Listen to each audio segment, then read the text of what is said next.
Bonsoir à tous les amoureux du football et bienvenue dans ce débrief d'anthologie sur Cannes Inside. Ce que nous avons vécu ce soir au Parc des Princes dépasse l'entendement, dépasse la simple rationalité sportive. Le tableau d'affichage restera gravé dans les mémoires collectives. Le Paris Saint-Germain s'est imposé 5-4 face au Bayern Munich dans le cadre de cette demi-finale allée de la Ligue des Champions. Oui, vous avez bien lu, 9 buts inscrits dans une confrontation de ce niveau. C'est tout simplement du jamais vu, comme l'a d'ailleurs souligné le célèbre journaliste Fabrizio Romano. C'est la toute première fois dans la longue et prestigieuse histoire des demi-finales de la Ligue des Champions qu'un match aller accouche d'un tel festival offensif. 9 buts. Pour planter le décor de cette soirée irréelle, rappelons les buteurs d'une rencontre totalement débridée. Côté parisien, la lumière est venue d'un doublé majestueux de Gvichak Kvaratskhelia, d'un autre doublé du Ballon d'Or Ousmane Dembélé, dont un penalty, et d'une tête décroisée somptueuse du milieu Joao Neves. En face, la machine bavaroise a répondu coup pour coup avec des réalisations signées Harry Kane sur penalty, Michael Olise d'une frappe limpide, Dayo Upamecano sur coup de pied arrêté et enfin l'intenable Luis Diaz. Sur le plateau, l'émotion est palpable. Les chroniqueurs Ilias, Hugo et Kevzor ont la voix cassée, usée par 90 minutes de tension extrême. Le premier sentiment qui prédomine n'est pas l'analyse tactique froide, mais bien une gratitude immense. Merci le football. Pourtant, derrière cette ode au spectacle, les sentiments sont profondément tiraillés, illustrant le paradoxe parfait de cette soirée. Si l'amateur de football neutre a vécu l'un des plus grands frissons de sa vie, le supporter parisien, lui, est passé par tous les états, frôlant la crise cardiaque. Hugo résume parfaitement cette dualité psychologique. D'un côté, il y a la fierté incommensurable de voir un Paris Saint-Germain doté d'un tel caractère, capable d'être mené au score dès l'entame de match et de se relever pour mener 5-2 en seconde période. De l'autre, il y a cette pointe de frustration tenace, presque douloureuse. Comment, à ce niveau d'exigence, peut-on gaspiller une avance de 3 buts et se retrouver à trembler dans les 20 dernières minutes, acculé dans sa propre surface, pour finalement concéder 2 buts évitables. Kevzor emploie l'image parfaite pour décrire cette rencontre, des montagnes russes. Une entame moyenne ponctuée par l'ouverture du score allemande, une révolte parisienne pour mener 2-1, une égalisation bavaroise chirurgicale juste avant la pause, 2-2, un nouveau coup d'accélérateur fulgurant au retour des vestiaires pour s'envoler à 5-2 avant de subir un trou d'air terrible et de finir la rencontre en apnée, 5-4. Malgré cette fin de match chaotique, Ilias appelle à la raison et à la prise de recul. Le Bayern Munich n'avait perdu que 2 fois cette saison avant de fouler la pelouse du Parc des Princes. Le PSG a fait chuter l'ogre bavarois. Si l'on avait proposé aux supporters parisiens avant le coup d'envoi de se rendre à l'Allianz Arena avec un but d'avance, l'immense majorité aurait signé des 2 mains. C'est un match de boxe sans calcul, un véritable blockbuster cinématographique qui fera date dans l'histoire de la compétition. Si l'euphorie offensive a emporté le Parc des Princes, l'analyse à froid du dernier quart d'heure révèle des failles préoccupantes dans la gestion des événements. Comment le Paris Saint-Germain a-t-il pu dilapider une avance de 3 buts, 5-2, face à un adversaire au bord du chaos ? Sur le plateau, les chroniqueurs refusent de mettre cette baisse de régime sur le seul compte du relâchement psychologique. Pour eux, le naufrage des 20 dernières minutes trouve sa source dans une décision tactique bien précise, qualifiée d'erreur considérable par Ilias, le remplacement de Warren Zaïre-Emery par Fabian Ruiz. Avant sa sortie, le jeune Titi parisien livrait tout simplement l'une des prestations les plus abouties de sa jeune carrière en Ligue des Champions. Warren Zaïre-Emery était le véritable moteur de l'équipe dans la partie supérieure du terrain, impeccable dans l'impact physique, précieux dans la récupération. Il a surtout rayonné par son orientation du jeu, brisant les lignes bavaroises avec une justesse impressionnante. Le sortir à ce moment précis a totalement déréglé la machine parisienne. L'entrée en jeu de Fabian Ruiz, clairement en manque de rythme, a provoqué un déséquilibre fatal. L'Espagnol s'est montré fébrile, écopant rapidement d'un carton jaune, balançant des ballons en touche et se retrouvant acculé dans sa propre moitié de terrain. C'est précisément dans les minutes qui ont suivi ce coaching de Luis Enrique que le PSG a encaissé le 3e but bavarois, la tête d'Upamecano sur un coup de pied arrêté clinique de Kimmich. Ce but a agi comme le véritable point de bascule de la rencontre, instillant le doute dans les têtes parisiennes et redonnant l'espoir au rouleau compresseur allemand. Mais si Zaïre-Emery a rayonné jusqu'à sa sortie, le milieu de terrain parisien a dû composer avec la prestation fantomatique de son maître à jouer habituel, Vitinha. Les statistiques affichées à l'écran sont vertigineuse et symbolise la souffrance du Portugais. Lui qui tourne habituellement à une moyenne stratosphérique de 116 ballons touchés par match, n'en a effleuré que 62 face au Bayern Munich. Les observateurs dressent un constat sévère, Vitinha s'est caché. Moins mobile, fuyant les duels et défaillant dans la sécurisation de sa zone, ce qui a mécaniquement exposé la défense centrale. Il a livré l'une de ses pires prestations de la saison. Ilias soulève une circonstance atténuante crédible. Son absence de 10 jours suite à un contact physique lors d'un match précédent a brisé sa dynamique.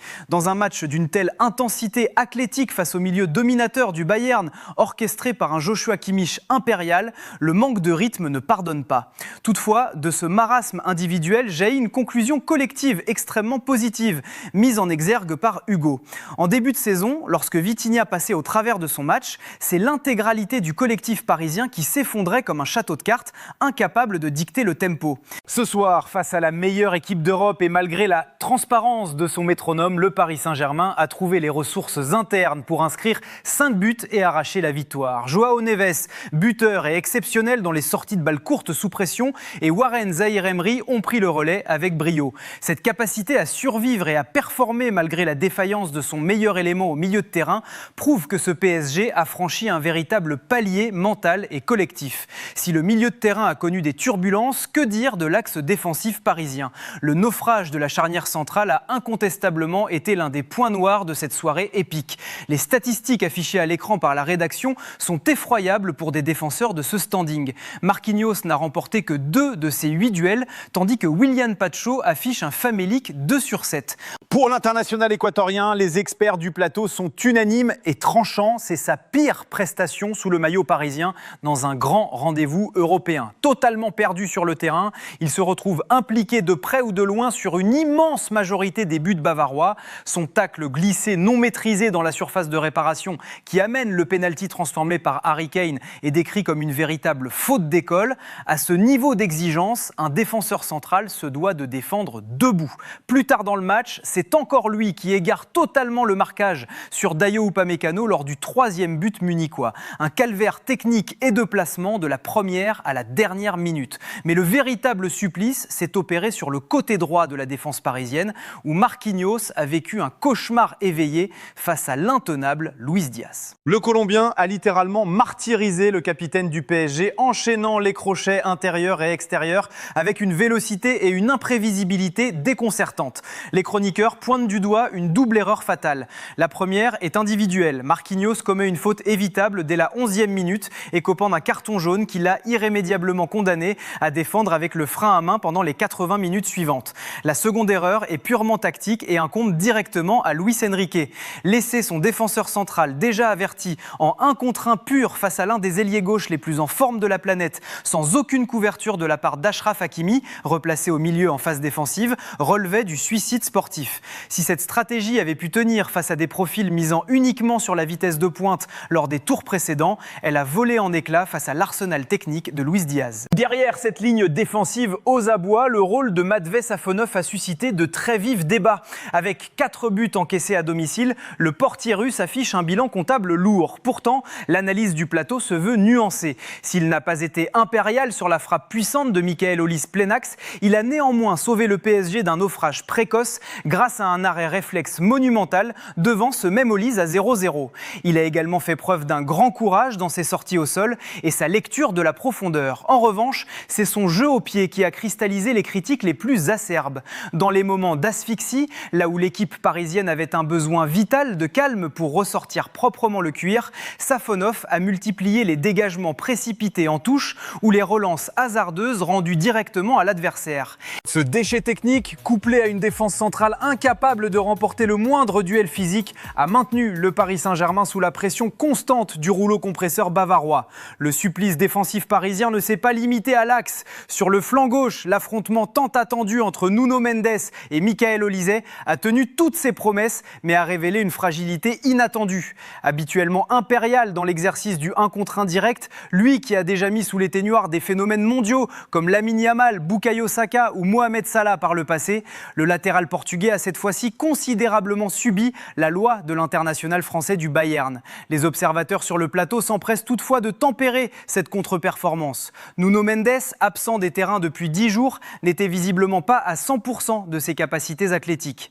Face à un Olise en état de grâce, considéré aujourd'hui comme l'un des 3 meilleurs ailiers de la planète, la moindre baisse de régime physique se paie cash. Au-delà de l'état de forme du joueur, c'est encore une fois la tactique de Luis Enrique qui est remise en question. Mendes s'est retrouvé tragiquement esseulé, le technicien espagnol ayant fait le pari risqué de ne proposer quasiment aucune prise à 2 ou couverture systématique sur l'ailier bavarois. Face à ce défi titanesque, le Portugais a dû s'adapter en appliquant la stratégie cruelle du « choisis ton poison ». Conscient du premier pas dévastateur de son adversaire, Mendes a souvent été contraint de laisser quelques mètres de distance à son vis-à-vis, lui offrant la liberté d'armer des frappes ou des centres afin d'éviter de se faire éliminer net sur un dribble. Une tactique de pure survie qui illustre le respect, teinté de crainte, qu'impose aujourd'hui la machine offensive munichoise. Cependant, si le Bayern a étalé ses certitudes, le Paris Saint-Germain a pu s'appuyer sur son arme de destruction massive, Khvicha Kvaratskhelia. Si l'UEFA a officiellement décerné le trophée d'homme du match à Ousmane Dembélé, auteur d'un doublé et d'une passe décisive,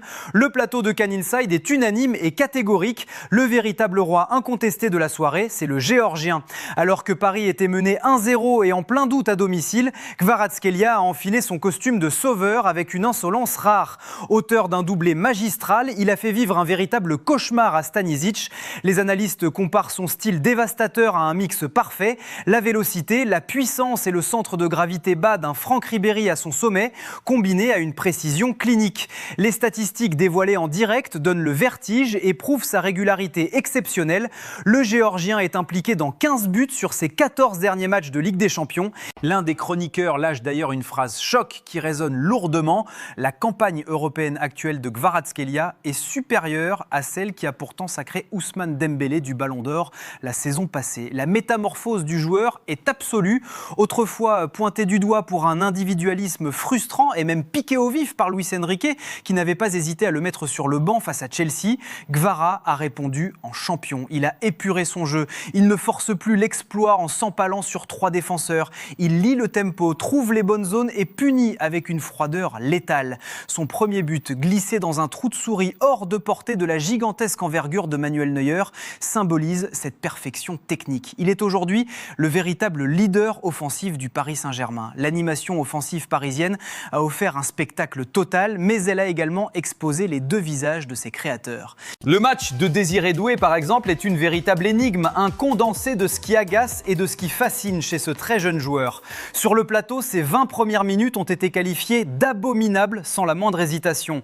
Des choix à contre-courant, un refus flagrant de défendre et surtout ce petit pont tenté de manière naïve au rond central qui a failli coûter un but, provoquant l'ire visible de Luis Enrique sur la ligne de touche.